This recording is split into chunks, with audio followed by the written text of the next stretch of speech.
everyone, welcome back to the channel Vernac Language Classes. How are you all? I'm fine over here.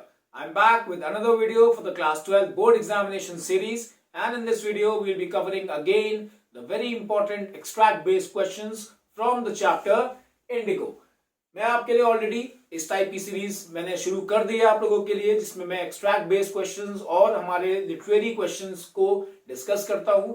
बच्चों याद रखना, ये वो questions हैं जो आपके एग्जाम्स में आने के चांसेस बहुत ज्यादा हैं.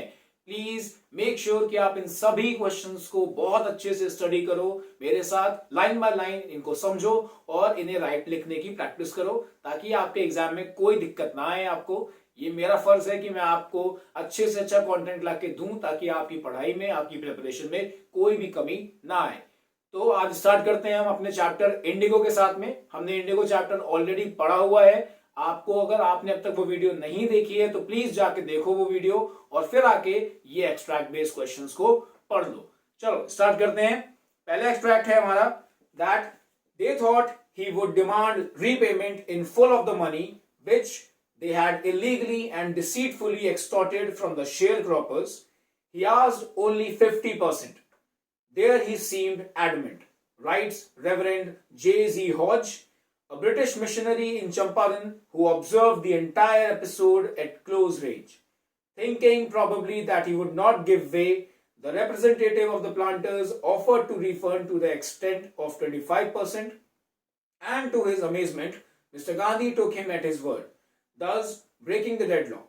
This settlement was adopted unanimously by the commission.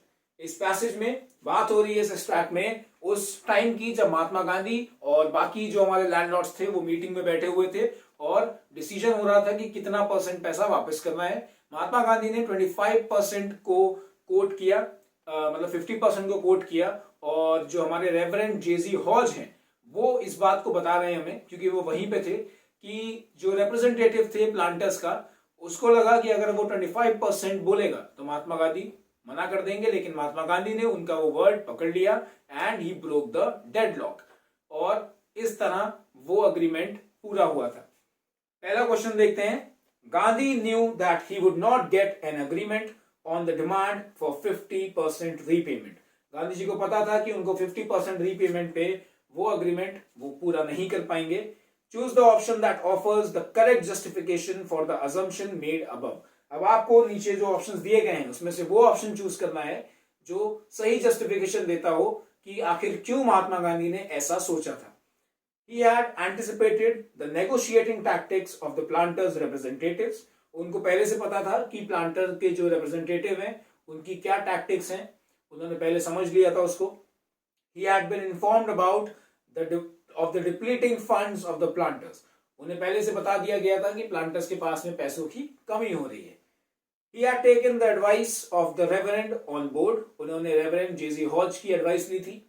He had evaluated the commission's attitude towards Indians. उन्होंने कमीशन का जो रवैया था इंडियंस के लिए उसको समझ लिया था. इसमें से कौन सा ऑप्शन सही है? इसमें से हमारा जो ऑप्शन सही है वो है ए, ऑप्शन ए. उन्होंने पहले से भाप लिया था कि भाई जो सामने बैठा हुआ है वो किस तरह नेगोशिएट करेगा, उसकी क्या चाल रहेगी.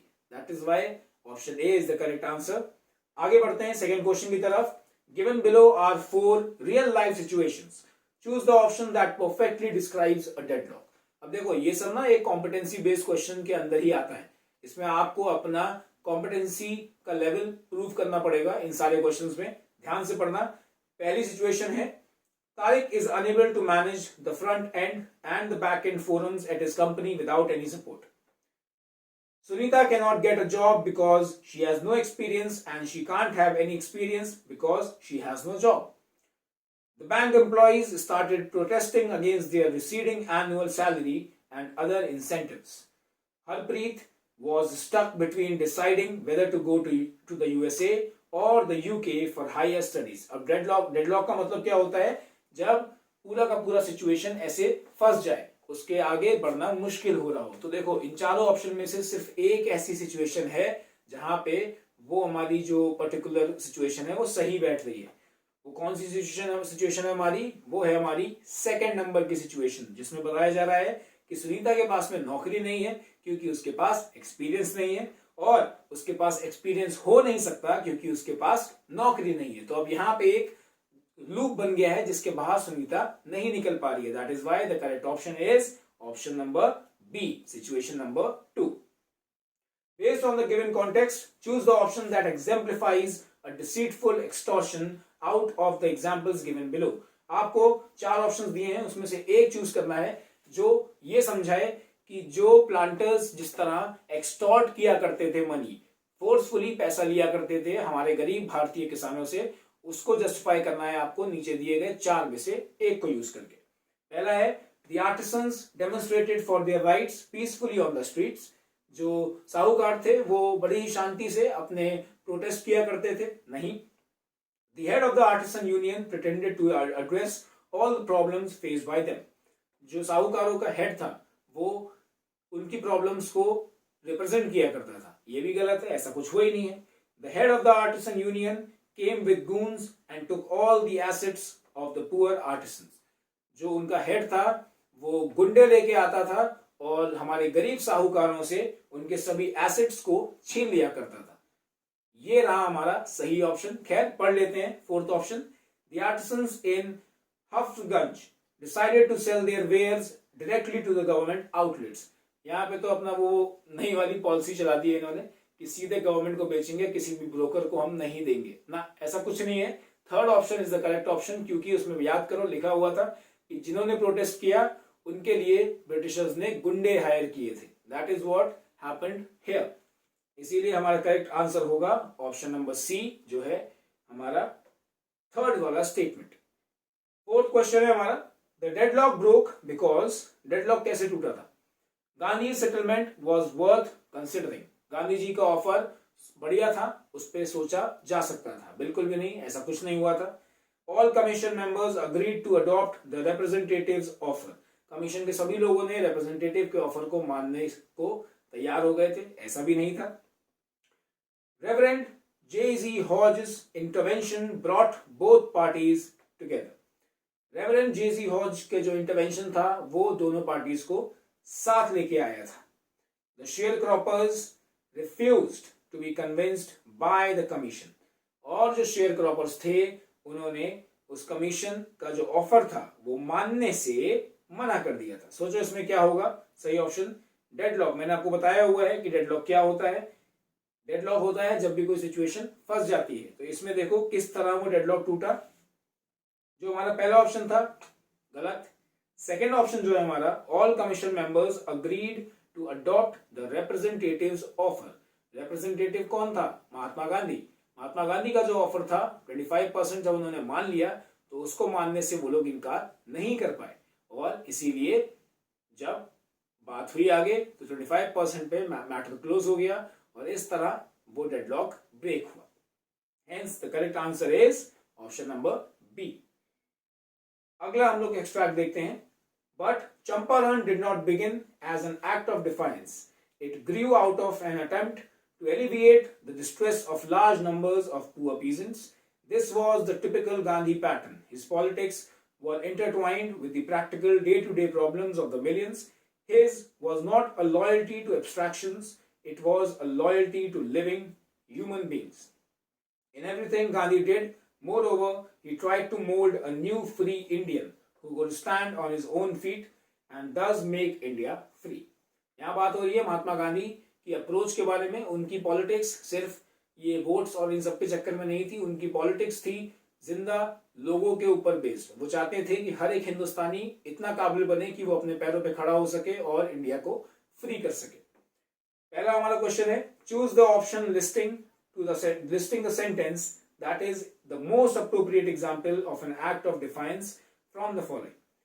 आपको नीचे दिए हुए स्टेटमेंट्स में से एक चूज करना है जो एक्ट ऑफ डिफायंस का सही एग्जाम्पल बन सके। एक हमें पैराग्राफ दिया हुआ है। She picked up the telephone terrified of what was about to come. She could hear nobody on the other side. Meanwhile, there was a thud at the door loud enough to scare her. Curious as she was, she wanted to open it as soon as possible. Her mother tried to stop her several times, but she went ahead nevertheless. अब एक subject है she उसके पास call आता है, उसने phone उठाया और वो डरी हुई थी कि आखिर क्या बात है। उधर से कोई आवाज नहीं आई फोन पे, लेकिन दरवाजे पे बहुत जोर से किसी ने नॉक किया, इतना जोर कि वो डर गई। उसकी माँ ने उसको जाके गेट खोलने से मना किया, लेकिन वो फिर भी चली गई। पहला सेंटेंस है हमारा she picked up the telephone terrified of what was about to come. Second है हमारा मीनवाइल देयर वाज अ थर्ड at the door loud enough to scare her. Third है curious as she was, she wanted to open it as soon as possible. And fourth is her mother tried to stop her several times but she went ahead nevertheless. अब देखो यहाँ पे इन चारों में से कोई एक सेंटेंस हमको चूज करना है जो ये बात बताए हमें कि भाई यहाँ पे एक्ट ऑफ डिफायंस यूज हुआ है। इसमें हमारा जो करेक्ट ऑप्शन होगा वो होगा हमारा फोर्थ वाला ऑप्शन। क्यों? क्योंकि उसमें मां ने उसको रोकने की कोशिश करी, लेकिन वो फिर भी चली गई। In the same way Mahatma Gandhi को कई बार रोकने की कोशिश की गई थी, लेकिन उन्होंने अपना काम किया था। That is act of defines. जब आप किसी भी चीज को नकार दो, उसको मानने से इनकार कर दो। अगला है choose the correct option with reference to the two statements given below. नीचे चार ऑप्शंस हैं, उसमें से एक चूज करना है with reference to the two statements जो आपको यहाँ पे दिए गए हैं। Statement number 1, his was not a loyalty to abstractions, it was a loyalty to living human beings. और दूसरा है Gandhi was a humanitarian at heart. Statement number 1 है स्टेटमेंट नंबर 2 का कॉज, ये लिखा हुआ है पहले ऑप्शन में। Statement 2 is the effect of statement 1. Statement 2 can be inferred from statement 1 and statement 1 and statement 2 are independent of each other. अब आपको बेसिकली इन चार ऑप्शंस में से एक चूज करना है जो हमें ऊपर दोनों स्टेटमेंट्स के बीच का जो कनेक्शन है उसको प्रूव कर सके। तो सोचो कौन सा ऑप्शन हमारा सही होगा। इसमें हमारा ऑप्शन सही होगा जो है ऑप्शन नंबर सी। क्यों? Statement 2 can be inferred from statement number 1। जो हमारा पहला स्टेटमेंट है उसमें भी यही बात दिख रही है कि महात्मा गांधी का जो अटैचमेंट है वो लिविंग बींग्स से ज्यादा है। जो इंसान है उनकी पॉलिटिक्स इंसानों के लिए थी, ना कि बाकी दुनियादारी की चीजों के लिए। और सेकंड उसमें भी वही लिखा हुआ है कि वो दिल से एक बहुत ज्यादा इंसानियत रखने वाले इंसान थे, जिनके अंदर बहुत ह्यूमैनिटी थी, मानवता की कोई कमी नहीं थी उनके अंदर। दैट इज वाई ये दोनों स्टेटमेंट्स एक दूसरे से इन्फर करते हैं। स्टेटमेंट नंबर 2 स्टेटमेंट नंबर 1 से ऑटोमेटिकली एक्सट्रैक्ट किया जा सकता है। That is why option number C. Third question है the given extract does not talk about. दिया हुआ एक्सट्रैक्ट बात नहीं करता है इनमें से किसी एक के बारे में। पहला है details of the daily problems faced by human beings, efforts to relieve suffering of the common people, the reason for the occurrence of Champaran, Gandhi's principles in the field of politics. ऊपर दिया हुआ एक्सट्रैक्ट में कहीं भी बात नहीं हुई है कि भाई चंपारण में जो भी चीजें हो रही थी उसका क्या रीजन था, किस तरह हुआ वो सब, क्योंकि वो हमारी बाकी पैराग्राफ्स में बात हुई है। दैट इज वाई इसका आंसर आपको ऑप्शन नंबर 3 में मिल जाएगा, सी ऑप्शन, क्योंकि बाकी तीनों ऑप्शंस बात कर रहे हैं वही जो ऊपर एक्सट्रैक्ट में लिखा हुआ है। फोर्थ हमारा क्वेश्चन है which option showcases an example of action, जो डिनोट कर रहा है लेटर ए, विद रिजल्ट जो डिनोट कर रहा है letter R from the passage. अब आपको चार ऑप्शन दिए हैं, इसमें से आपको ए चूज करना है जिसका action is equals to the reaction. Defiance और हमारा poor peasant, free Indians, free India, free India, defiance, defiance और फ्री इंडियंस। बड़ा ही कंफ्यूजिंग है आप लोगों के लिए, आई नो, पर अगर आप ध्यान से पढ़ोगे इसको तो आपको आंसर मिल जाएगा। पहला है डिफायंस, माने कि नकार दिया और उसका रीजन क्या बने, पुअर पीजेंट्स नहीं। दूसरा है फ्री इंडियंस और फ्री इंडिया, जब इंडियंस फ्री होंगे तो इंडिया फ्री हो जाएगा। तीसरा है फ्री इंडिया और उसका रिजल्ट क्या आया, डिफायंस नहीं, और डिफायंस और उसका रिजल्ट क्या आया, फ्री इंडियंस। अब देखो इन सभी में कहीं ना कहीं मिसमैच बैठ रहा है, लेकिन एक ऑप्शन है जो बिल्कुल सही जा रहा है, वो है हमारा फ्री इंडियंस और फ्री इंडिया। क्यों? क्योंकि जब इंडियंस फ्री होंगे तभी इंडिया फ्री होगा। दैट इज वाई एक्शन हमारा जो रिजल्ट है उससे मैच कर रहा है, और इसीलिए ये एनालॉजी सही बैठती है and option second is the correct answer. तो ये हमारे हो गए दो एक्सट्रैक्ट्स जो काफी इंपॉर्टेंट हैं, काफी बढ़िया बढ़िया क्वेश्चंस हैं इसमें। आप प्लीज इनको ध्यान से पढ़ना। अब आपके लिए मेरे पास में 3 क्वेश्चंस हैं जो बिना किसी एक्सट्रैक्ट के हैं लेकिन चैप्टर से काफी इंपॉर्टेंट रोल प्ले करते हैं, तो इनको भी देख लेते हैं हम लोग। In the light of the following statement pick the option that lists characteristics of Gandhi.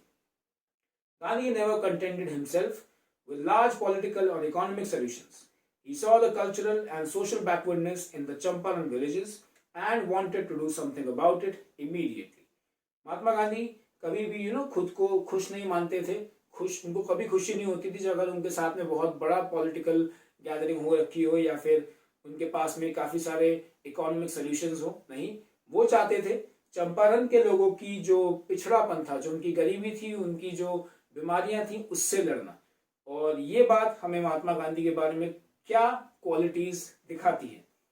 Pragmatic, obedient, compassionate, philanthropic, patient और ड्रामेटिक। अब आपके पास नीचे 4 ऑप्शंस हैं, चारों में 3-3 क्वालिटीज आपको बताई गई हैं। प्रैग्मेटिक, ओबीडियंट, कंपैशनेट, फिलैंथ्रोपिक या फिर हमारी पेशेंट या फिर ड्रामेटिक, ये सभी क्वालिटीज काफी आसपास की हैं। ड्रामेटिक तो एक अजीब है, उसको हटा दो। बचती है हमारे पास में pragmatic, obedient, compassionate, philanthropic, patient, dramatic. इनमें से आपको ड्रामेटिक हटा दिए हमने, इनमें से आपको चूज करनी है कि भाई हमारी कौन सी हो सकती है। तो इसमें आंसर जो आपका बनेगा वो होगा हमारा ऑप्शन नंबर सी। क्यों? क्योंकि प्रैग्मेटिक, कंपैशनेट और फिलैंथ्रोपिक ये तीनों ऐसी क्वालिटीज हैं जो एक वर्ल्ड लीडर में पाई जाती हैं। कंपैशनेट माने हमेशा दूसरों के लिए प्यार, और हमारा फिलैंथ्रोपिक माने एक हमारे पास जब एक दृष्टि होती है, एक विजन होता है सोसाइटी को लेके। प्रैग्मेटिक माने एक अप्रोच जिसमें बहुत ही लॉजिकल अप्रोच होती है towards the problems of the society. इसीलिए ये तीनों क्वालिटीज महात्मा गांधी के ऊपर बिल्कुल सही बैठती हैं and that is why the correct answer is option number C, जो है 1, 3 एंड 4। अगला क्वेश्चन है, complete the statement about the form of the chapter Indigo. अब चैप्टर की फॉर्म क्या है, मतलब कि इसका कॉन्टेक्स्ट क्या चल रहा है, किस बारे में चैप्टर कहां पे मंडरा रहा है। 4 ऑप्शंस है। The chapter Indigo is dash a preface to a Louis Fischer book, the blurb for a Louis Fischer book, the foreword of a Louis Fischer book, या फिर an excerpt from Louis Fischer book. याद करो, Lewis Fisher की ये book है और उनकी book से ही ये निकाला हुआ एक पार्ट है जो हमें बताता है महात्मा गांधी और उनके बीच की हुई उस मीटिंग के बारे में। याद है आपको? ये मैंने आपको बताया हुआ था पहले भी। एक और ऑप्शन है हमारे पास में, वो है प्रीफेस। प्रीफेस माने जो एक शुरुआती एक कवर फेस होता है जो किसी भी एक्शन का, किसी भी सिचुएशन का। क्या ये चैप्टर वो है? मेरे ख्याल से अगर आप ध्यान से देख रहे होगे इसको, तो आपको आंसर अभी तक समझ में आ गया होगा। फॉरवर्ड और ब्लर्ब तो नहीं, एक्सेप्ट है, बट इसमें आपकी फॉर्म पूछी गई है। फॉर्म का मतलब कि इसका क्या रोल है उस पूरी किताब में, तो ये रहेगा हमारा प्रीफेस। क्यों? क्योंकि उनकी मीटिंग का सबसे अहम हिस्सा यही था। क्वेश्चन क्या था कि अंग्रेजों से आपको आजादी पाने के लिए आखिर क्यों इतनी अर्ज हुई थी? उसका आंसर क्या था?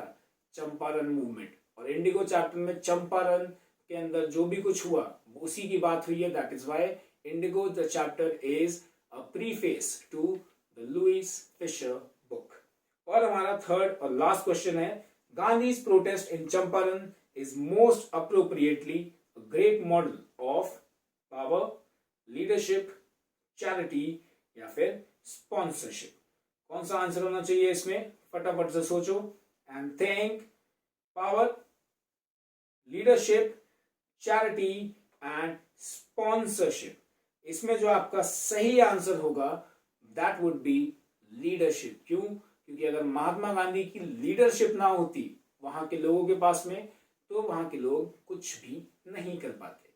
That is why the answer is leadership. And that's it with the Indigo chapter and the important extracts. I hope you like the video. I hope you understood each and everything. और जुड़े रहो इस channel के साथ में। मैं आपके लिए हर एक चैप्टर से इंपॉर्टेंट क्वेश्चंस, एक्सट्रैक्ट सब कुछ लेके आता रहूंगा। Stay tune to the channel और इन क्वेश्चंस को, इस कंटेंट को पढ़ते रहो। Keep preparing, keep studying. I will see you in another video. Till then take care, bye bye.